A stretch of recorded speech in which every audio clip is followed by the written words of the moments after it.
Hey guys, welcome back to another video. Today I am putting my sexual expertise to the test. Well, I guess not really to the test, I'm just reacting to another video. Hopefully trying to teach you guys how to be better at sex based on the responses of this video. This is another video done by Jubilee. This is, what is sex like for straight couples? So we did, I think, straight women, I think we did straight men. Now we're continuing on with our series onto straight couples. What is sex like for them? I think this should be pretty enlightening, pretty interesting, and I think there's a lot of good stuff that we can learn from it and elaborate on, and that is why I am here reacting to this video now, so that hopefully you guys can learn from my expert analysis, my amazing sexual education that I have received over years of training and practice. Anyway, let's get into it. Let us react to this video and see what sex is like for these straight couples, these mysterious straight couples.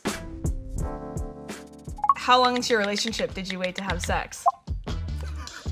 Alright, so first question, how long did you wait until you had sex? Does it matter? No, it doesn't matter at all. It's whatever works for you in a relationship. So let's see what their answers are.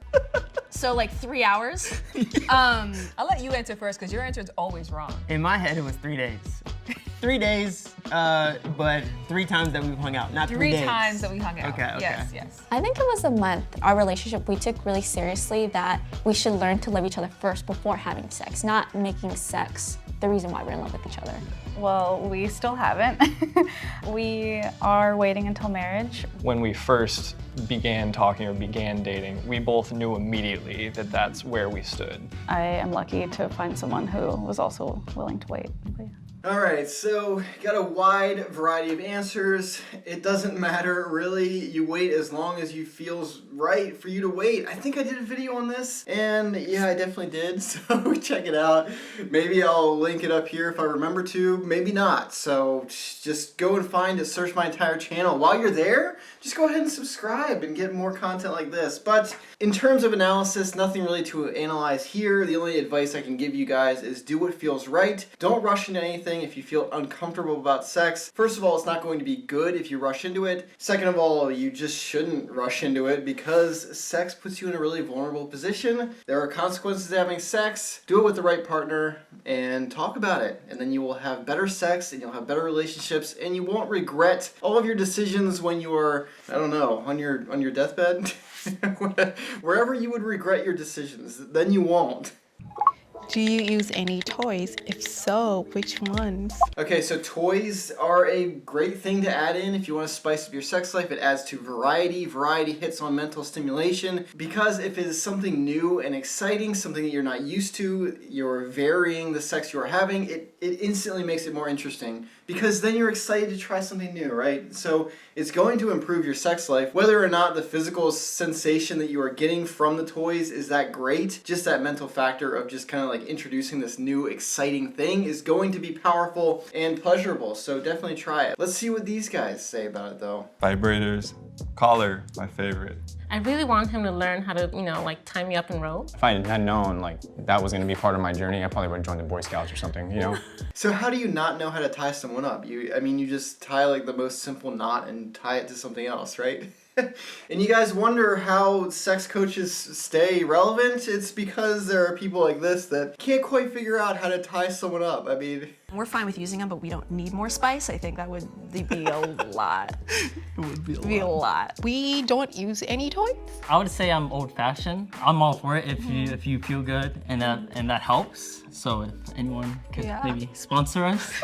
So that's the attitude that you guys should have. If you don't use them and you feel like you don't need them, then yeah, you don't have to use them. If you feel like it's going to spice your sex life up because for some reason it's gotten stale, it's gotten boring, whatever it is, then do it and be open-minded to it. That's the main thing, is just to be open-minded to it. Don't take using sex toys as some kind of slight to your manhood or womanhood that you can't get this person off without a toy and now you're going to feel all self-conscious about yourself and hate the toy and then go on some kind of anti-sex toy crusade. Don't do that. Just be open-minded and try it, and it might make your sex life amazing. And if it doesn't, then who cares, right? Did you ever have periods of low desire or less sex?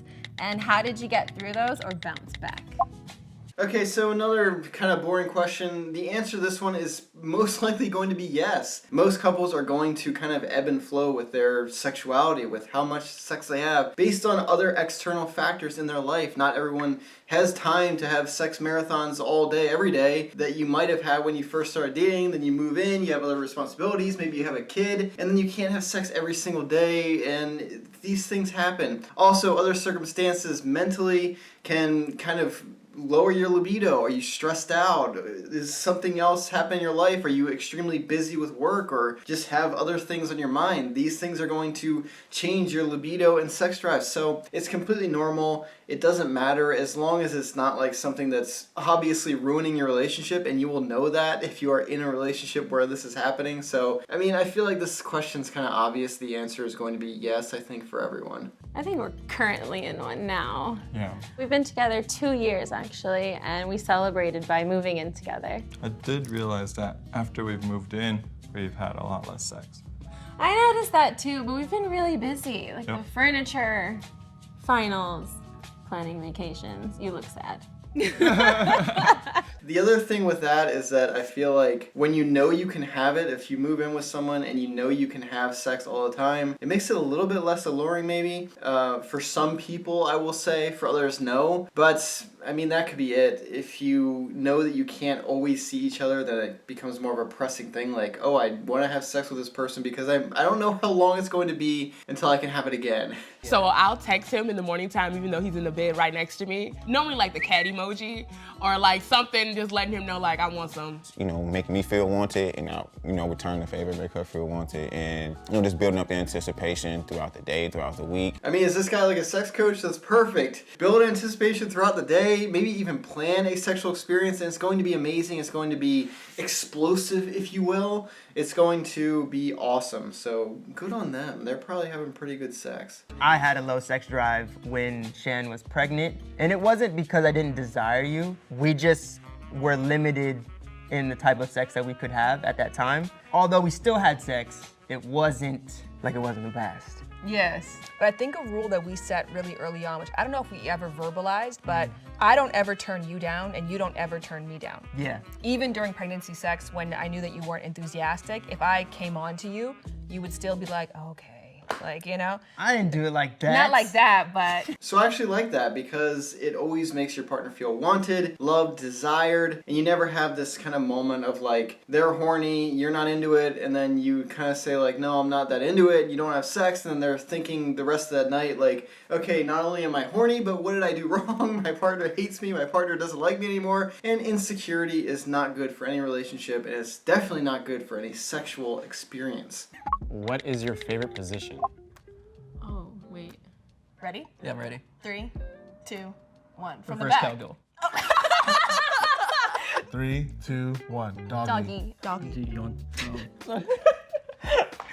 What did you say? You on top. We Googled up what is the laziest sex position. And so it we was all the one that we do all the time. And we're like, wow, we are are really lazy. Okay, yeah, another opinion-based thing. I mean, it's not that great of a question. We're not like diving deep into the psychology of straight sex, straight couple sex. I mean, it's just going to be personal preference. Anything in sex that is physical based is going to be personal preference. You're just going to have to figure that out, what works for your partner, what doesn't work. You do that through communication, and you do that through trying different things, and that's what it comes down to. Do you ever have the desire to have sex with someone else? Okay, so finally we're into an interesting question. Do you ever desire having sex with someone else when you are in a relationship? So I would say it's probably going to be yes for a lot of these people. And is that problematic? Is that bad? It can be. I think for some couples, they won't ever desire another partner because they're just so into each other, and that can happen as well. That would be the ideal situation. Obviously, it doesn't always work out that way. Is it bad if you desire someone else? In moments, no. If every time you have sex you are picturing someone else other than your partner, then yes, that is bad. And you're gonna have to figure that out, and it might end up in you not being with that person anymore. Because if you're in a relationship with someone, you need to want to have sex with them because it's such an important, integral part of your relationship. So figure that stuff out. That stuff's not really a place for a sex coach. That's more of a place for like a sex therapist or couples therapy to figure that kind of thing out. I can tell you how to be better at sex, how to enjoy sex more. I'm not gonna get into that stuff. I am not qualified for it. I do. I think we all do, but we just never act upon it. I appreciate this guy's honesty. He's like, yeah, I do. And he's right. As long as you don't act upon it, and like I said, as long as you don't make it like every single time you're picturing someone else or every time you have sex with that person, you're imagining a different scenario than the one you're in, that is not going to be good for your relationship. And eventually, you're going to want to act out what has been playing in your head. You're going to want to have sex with the other people that you were thinking about. It's just inevitable. It's going to happen. Absolutely. Yes. The desire, for sure. If anyone answers that question otherwise, they're lying. See, I disagree with that. I don't think they're lying if they truly say that they don't desire anyone else sexually. I think there are certainly many couples that once they have found that person that they click with, that they just have amazing sex with, sex that is better than anyone else they've ever had it with, then that desire is going to go away. And if you find the perfect person and you feel that way, then more power to you. Stay with that person. Make it work, because that's going to be rare. Because even, like she said, she doesn't even think it exists. So there you go. We had a period where we like got rid of our urges and we allowed each other to like talk to other people, but only through texting. Because if everything's just online, it's not really real. It's just for fun. And then And I like that about us, because the whole thing is all about compromises. We're always compromising. We meet in the middle a lot. Yes. Okay, a little bit of a weird approach, but you know, whatever works, works. That's the thing with dating and relationships. And even sex with the physical type stuff. It's going to be dependent on what you like and your personal preference. So many of these things are, which is why as a sex coach, you emphasize communication, you emphasize open-mindedness, non-judgment. You emphasize trying new things and being mindful of what is working for your partner and what isn't working. Because I can't just get up here and say, oh yeah, finger this way, oh yeah, penetrate her this way, and then you'll have amazing sex every time. It just doesn't work that way. What I can say is emphasize mental stimulation, communicate, figure these things out based on what your partner likes, because what they like is going to be different than every other person they've ever had sex with, most likely. And so that's the best resource for your sexual growth is your partner. That's just the nature of it. Okay. Are there things you don't like that you've never told your partner? I personally don't like when something is over exaggerated. Maybe comments about like size or comments about like how something feels. I like it to be, for me, it's a very honest process. Yeah, I think honesty is pretty important.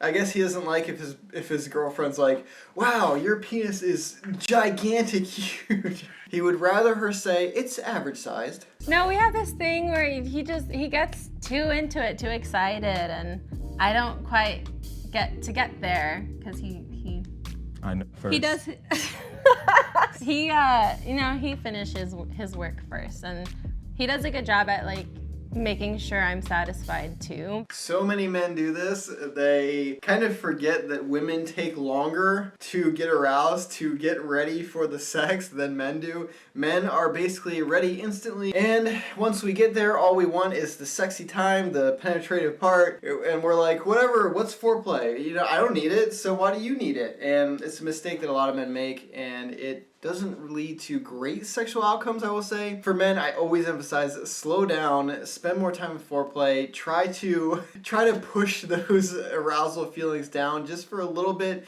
be a little bit patient, and then when you have the penetrative part and your partner is actually ready for it and they want it and they're into it, it's going to make sex better for you anyway. So just take your time, slow down a little bit, and it's going to make sex better for you and your partner. I look at sex as like a marathon, not necessarily a sprint. And so I look at it as like you can pause and stop. So like, I mean, pause here, pick it right back up a few minutes later. I be wanting to go all night long. I'm like, there is no timeouts, coach. No pause. You should have got water before you started. Yeah, don't pause and take breaks like that. Yeah, don't do that. That is not gonna work. All right, I'm ending it here. Hope you guys learned something. Hope you found my analysis informative and amazing and great. We will continue this because there is more to this video than I have time for in this video that I'm making. So if you want to catch that video, you're gonna have to subscribe because who knows when I'm gonna put it out, right? You're gonna have to subscribe and then see it when it does come out. In all seriousness, thank you so much for watching. I hope you learned something. Hope you found the video informative. If you did, smash that like button, leave me a comment, do all that fun stuff. And until next time, get out there and have amazing sex. Bye, guys.